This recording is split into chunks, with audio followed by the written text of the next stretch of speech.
So I will present you the main activities of the European Commission on the implementation and enforcement of the Digital Services Act. I will be brief on certain issues and points to really get to the point, to the core activities we are now implementing. But let me know if you have any question. And also because we are dealing with IP enforcement in particular, so I will also focus on certain aspects. And for example, I will not develop specific activities on the Digital Services Act, the DSA, related, for example, to minor protection or the elections, etc., on other work streams. Just to let you know that there are various activities ongoing. So first, I want to recall maybe what kind of risk does the DSA want to tackle. So first, the DSA wants to tackle the dissemination of illegal content, but also negative effects on fundamental rights, negative effects on civil discourse, electoral processes, on public safety, and finally, negative effects on minors, public health, mental and physical well-being, on gender violence. So as you can see, it's very broad. And the main objectives of the DSA are to protect consumers on their fundamental rights, improve safety of citizens and freedom of expression of all, but also ensure innovation in Europe and prevent legal fragmentation of the European internal market. Just also, in short, the DSA is a complete toolbox for tackling illegal content. And by content, we also include products like counterfeit products or non-compliant products, for example, and also services. That's really important to keep in mind. And finally, the DSA also provides a strong enforcement framework, including a full set of investigative, and that I will come back to that later, but also sanctioning measures that the Commission and national authorities can take. And for example, one kind of sanctions that is foreseen by the DSA could be a fine up to 6% of the global turnover of the concerned platform company. Again, here I will not go into too many details, but just to recall also the main principles of the DSA, that the DSA is horizontal, meaning it concerns all types of illegal content and also touch upon civil and criminal liability. And the DSA is neutral because illegality is defined by national or other EU laws, meaning the DSA is a bit of the horizontal top layer, and then you have sectoral legislation, for example, concerning counterfeit or copyright, piracy, etc. There is also the prohibition of general monitoring obligation, meaning platforms cannot monitor or actively seek illegal activities under the DSA, as it was the case under the e-commerce directive. There is also, but there is injunctive relief, so it's still always possible. And there is also still the conditional liability regime for platforms. Then concretely, what kind of intermediary services are concerned by the DSA? So I will start with the biggest circle in blue. That's the online intermediaries that are covered by the DSA. So it concerns, for example, internet access providers, domain name registries, but also what we call the hosting services. So that's the second circle in dark purple. So they're part of the intermediaries, but the hosting services is a specific categories with specific also UEC provisions. And that's concerned in particular cloud services, web hosting, and including online platforms.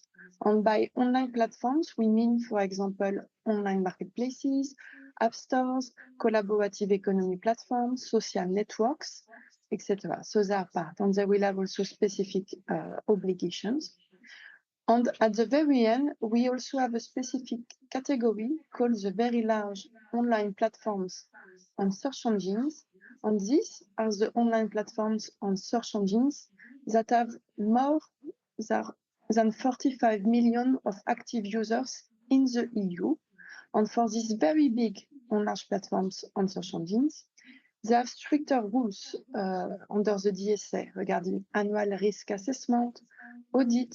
They have to give access to their data. They also have to pay supervisory fee, for example. So I will just explain in 1 second what does it mean, but just for you to understand, and we'll see, that the DSA have covered a lot of due diligence obligation on depending on the type of the service concerned, on the size, on the role, on its nature, and also its impact on the online environment.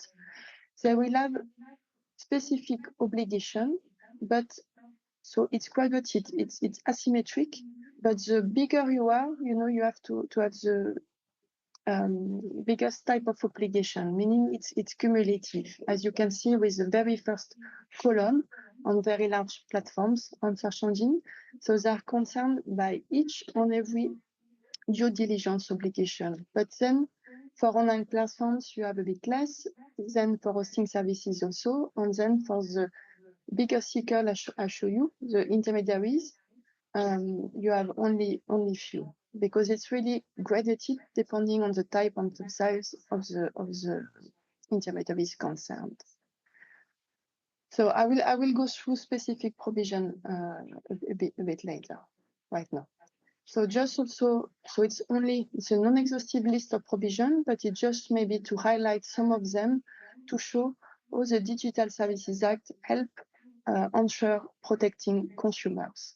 So, for example, the DSA has made an harmonized notice on action mechanism. So that was already existing before, but thanks to the DSA, it is now harmonized through the different platforms. So meaning for the consumers, the users of the platforms, including IP right holders, or they can flag illegal content to the platforms. And following to that, the platforms have also to ensure that they do correctly the statement of reasons, so meaning how they reply to the users submitting notices. And they have also to clarify and give access to complaint, but also to out-of-court dispute settlement mechanism. And then there is also a new provision called the trusted flaggers. So that's not really new. In the IP world, we know that very well. It was already ongoing, but then the DSA again tried to harmonize and clarify how to help trusted flaggers, to flag content, but also to have priority channel via the platforms, so that we are sure that their notices flagged by the trusted flaggers are given priority by the platforms.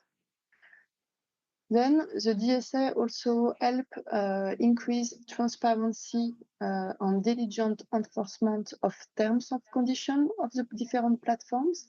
The DSA also helps increase transparency on user empowerment about recommender system. So here, as we say, we want to break the black box of the different platforms algorithm. We want to know why there is still some product listing or content recommended on specific platforms to some users, but also to give some specific rules on profiling.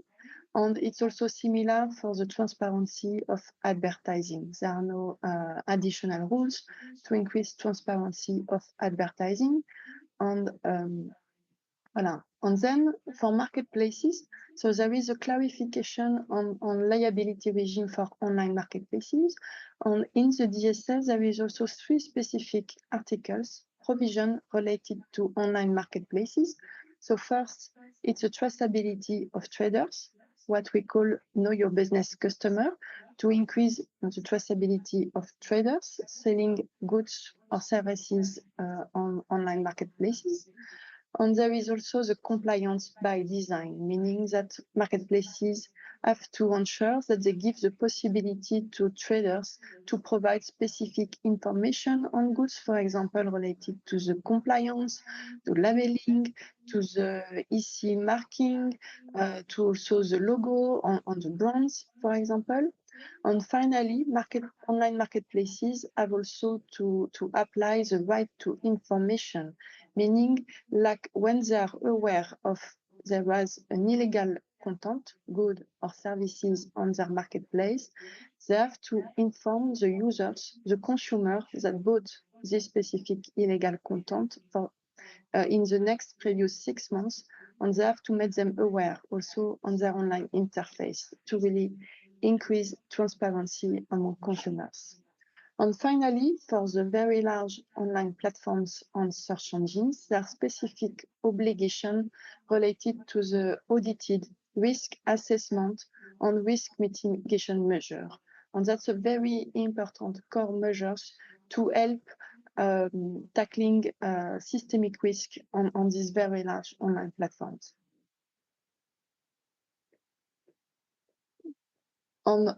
Just also to explain what I just said, like it's a bit easier maybe with this picture, that the DSA has also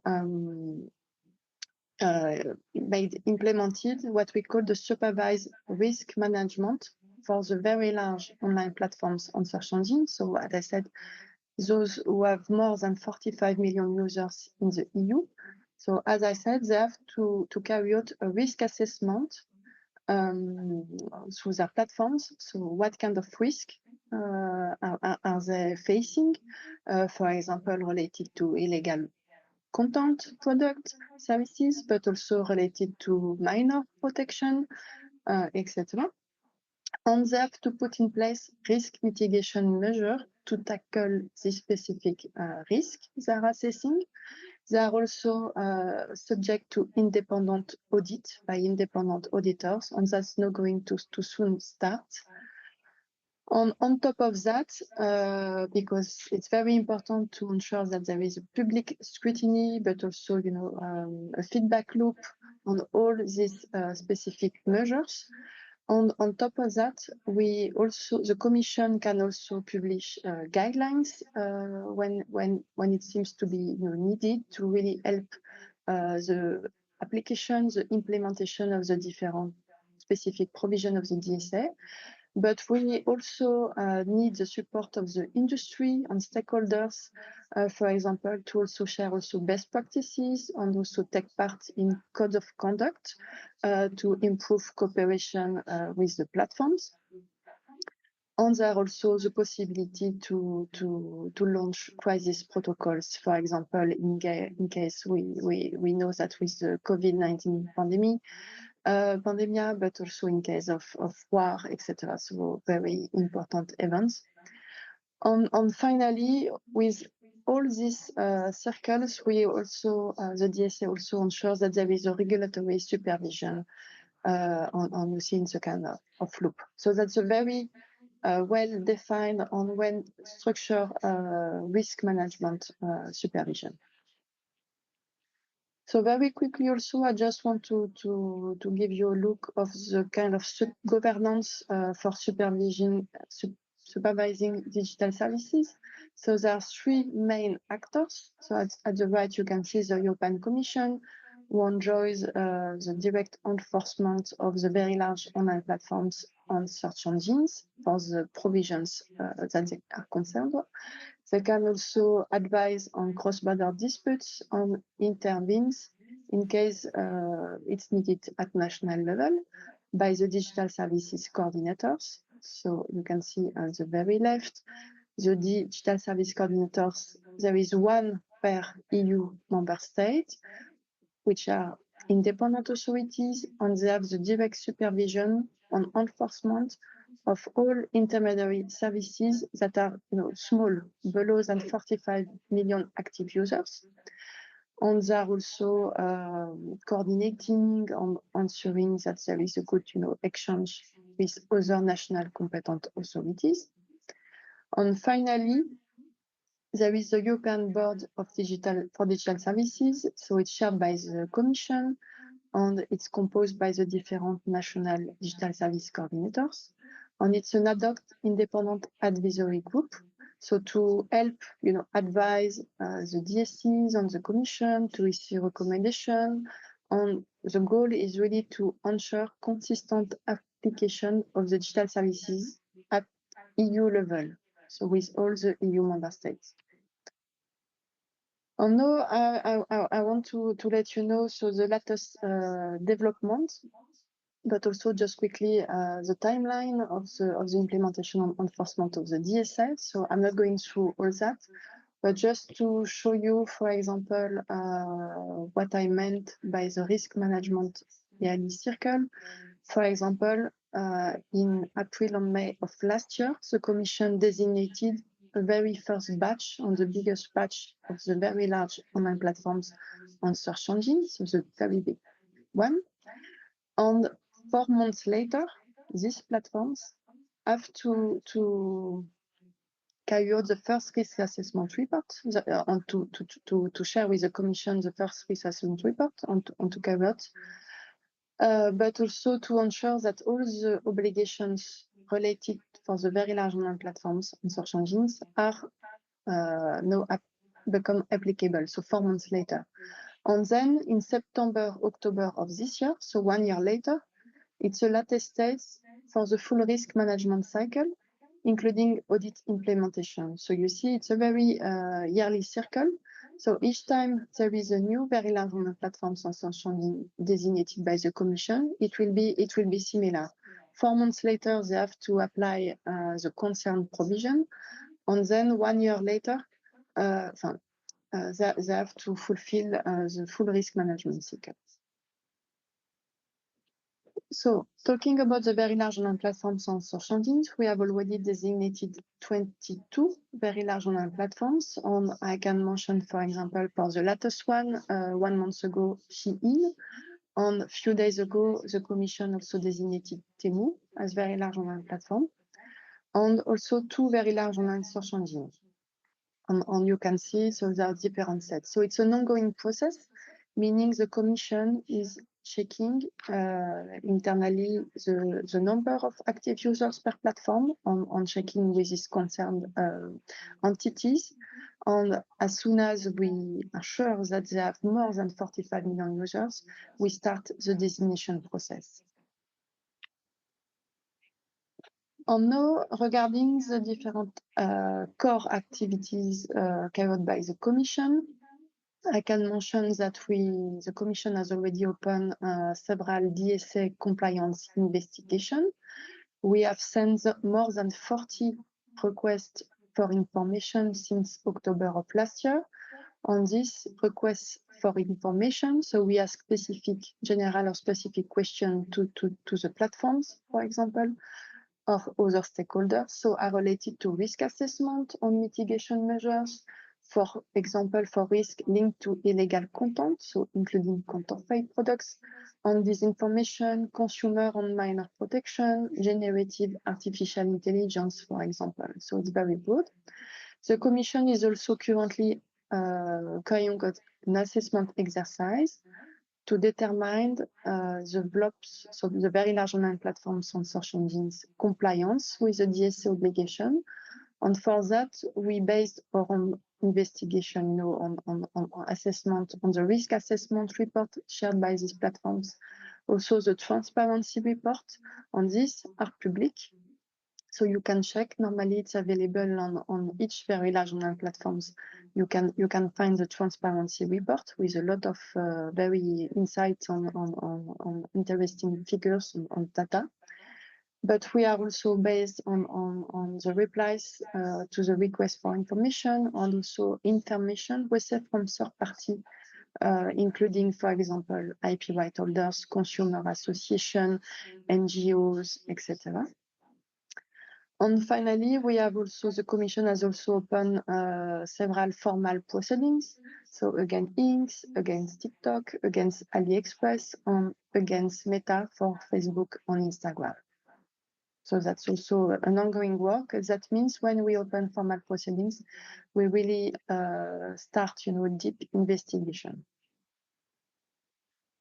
And finally, I also wanted to let you know that the Commission has also launched several tools, and some of them could be very useful also for you. For example, we launched 2 publicly accessible databases to increase transparency online.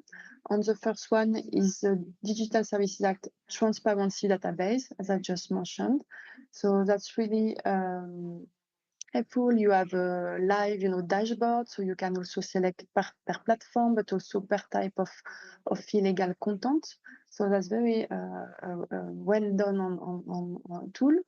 And the second one is the Digital Services Terms and Conditions Database, also to help, have an overview of the different terms and conditions of the different platforms.